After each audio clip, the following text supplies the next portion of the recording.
जय सिया राम। सब सुख लहे तुम्हारी सरना, तुम रक्षक काहू को डरना। श्री हनुमान जी अपने भक्तों की हर प्रकार से रक्षा करते हैं। किसी भी संकट में भक्त पड़ा हो, उन संकटों से उबारते हैं। बाबा नीम करोली जी महाराज एक ऐसे अलौकिक संत हैं जिन्हें भक्त हनुमान जी की ही प्रतिमूर्ति मानते हैं।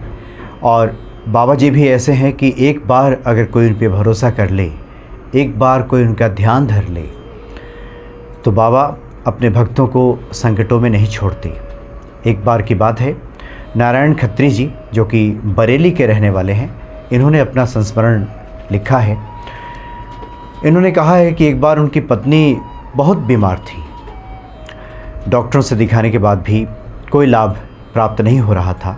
उनका स्वास्थ्य लगातार गिरता जा रहा था। डॉक्टर बदले जा रहे थे, दवाइयाँ बदली जा रही थी, लेकिन स्वास्थ्य में कोई सुधार नहीं हो रहा था। काफ़ी परेशान हो गए। किसी ने उन्हें सलाह दी कि अब एक ही रास्ता है कि आप कैंची धाम जाइए और वहाँ बाबा का आशीर्वाद लेकर के आइए। उस वक्त बाबा की देह लीला इस धरा पे चल रही थी। तो उनके जानने वालों ने यही सलाह दिया कि अब बाबा कृपा कर दें, तभी कुछ चमत्कार हो सकता है, तभी आपकी पत्नी के स्वास्थ्य में सुधार हो सकता है। तो वो पहुंच गए कैंची धाम। बरेली से कैंची धाम पहुँचे। जब कैंची पहुँचे उस वक्त रात्रि हो चली थी। बाबा से भेंट नहीं हो पाई। अगले दिन जब आरती हो रही थी, मंदिर में बाबा वहाँ पे विराजमान थे, तो वहाँ पे नारायण खत्री जी को देखते ही बाबा ने कहा कि तुम घर जाओ। नारायण खत्री जी को बड़ा अजीब लगा कि अभी तो बाबा को उन्होंने प्रणाम भी नहीं किया। बाबा ने पूछा भी अभी नहीं है कि तुम कहाँ से आए हो, कौन हो, क्या समस्या है तुम्हारी, और बाबा कह रहे हैं कि तुम घर जाओ। तो ये अवाक रह गए। लेकिन वहीं पे एक और भक्त बैठे हुए थे, रघुवंशी जी नाम है उनका। तो रघुवंशी जी ने कहा कि बाबा ये तो रात ही आए हैं, इनको एक दिन रहने दीजिए यहाँ पे। तो बाबा चुप रहे। फिर बाबा ने कहा ठीक है, तुम कल ज़रूर चले जाना। और इस तरह से पूरा दिन व्यतीत हो गया। बाबा से फिर कोई भेंट नहीं हुई नारायण खत्री जी की। पुनः अगले दिन आरती के समय ही बाबा से उनकी भेंट हुई। तो बाबा ने फिर देखते ही कहा कि तुम गए नहीं, अभी तुम यहीं पे हो। नारायण खत्री जी ने कहा कि बाबा आज के लिए आपने कहा था, आज हम चले जाएंगे। और उसके बाद बड़ी आशा भरी निगाहों से बाबा की तरफ देखने लगे। बाबा भी उनकी तरफ टकटकी लगा कर देख रहे थे। बाबा ने उन्हें अपने पास बुलाया और कहा कि आज तुम अपने घर चले जाओ। बाबा ने एक पुष्प उठाकर वहाँ से, जैसा कि बाबा का स्वभाव था, जो कुछ भी उनके आसपास रहता था उठाकर किसी को दे देते थे। फूल दिया और कहा कि जाओ तुम घर जाओ, सब तुम्हारा ठीक होगा। नारायण खत्री जी समझ नहीं पा रहे थे कि उन्हें खुश होना चाहिए या दुखी होना चाहिए। जिस उम्मीद के साथ यहाँ पे आए थे, बाबा ने तो कुछ कहा ही नहीं। बाबा ने तो कहा ही नहीं कि जाओ तुम्हारा सब ठीक होगा, पत्नी बीमार है वो ठीक हो जाएगी, इस तरह की बातें बाबा ने की नहीं।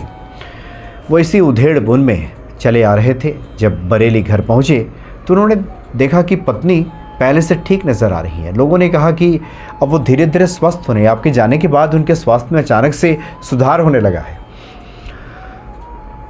और नारायण खत्री जी आगे लिखते हैं कि उसके बाद उनके घर वालों ने बताया कि एक सज्जन आए थे, एक बाबा आए थे वो मिलने के लिए, और वो आपको ढूंढते हुए आए थे।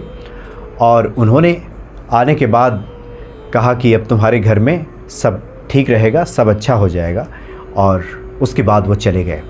नारायण खत्री जी ने कहा कि वो बाबा नीम करोली जी महाराज ही थे, जो उनकी अनुपस्थिति में उनका सब भार उठाने के लिए, उनके पत्नी को स्वास्थ्य प्रदान करने के लिए स्वयं वहाँ पे उपस्थित हो गए थे।